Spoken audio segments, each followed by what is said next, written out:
Je m'appelle Alain Benavent, je suis le principal du collège.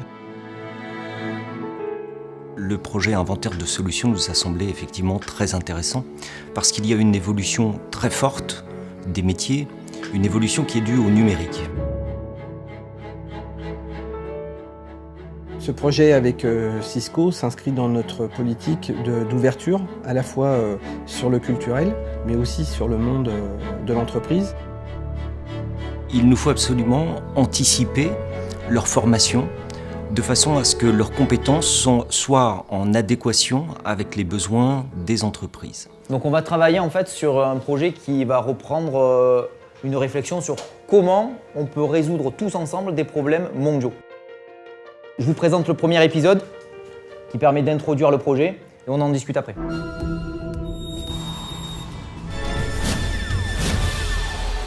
Dans la vidéo, il y avait 5 super-héros qui étaient convoqués par une chef des super-héros pour qu'ils aillent faire des missions pour améliorer la vie des gens. Le premier point positif à utiliser cette démarche-là, c'est d'abord d'améliorer l'engagement des élèves. Parce que tout de suite, les élèves ils se sont montrés beaucoup plus motivés que dans un cours un peu plus standard. Créateur de solutions, allons-y. Les différents points qu'on a abordés, c'était tout d'abord se questionner sur quelles qualités étaient nécessaires pour initier un projet, donc le travail d'équipe, l'esprit critique, la créativité, etc.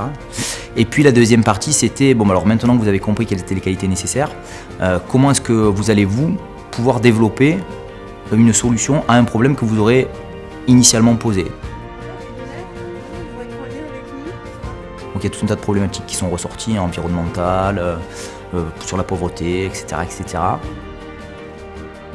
On a séparé la classe en 2 équipes et chaque équipe s'est questionnée sur quel problème j'aimerais résoudre. Le projet Cisco rentre dans une démarche de projet qui permet d'avoir un projet collectif dans lequel tous les élèves vont être acteurs. Ils ont peur, ils ont froid, ils souffrent. Ils sont 144 000 SDF en France. Au début, on avait une feuille et on marquait des idées. Et au final, du coup, on est parti sur ce projet avec le drone et qui viennent en assistance pour les SDF en danger dans la rue. On a travaillé sur la pauvreté parce qu'on était 12 dans le groupe et c'est le sujet qui nous a le plus touché et sur lequel on avait plus d'idées. Et puis peu à peu, ils ont pris confiance et ils ont cru en leurs idées. Et c'est ça qui a été vraiment intéressant à voir. Une fierté et une émotion à voir ces élèves croire en leur propre capacité à se révéler, à prendre confiance. Ouais, une fierté.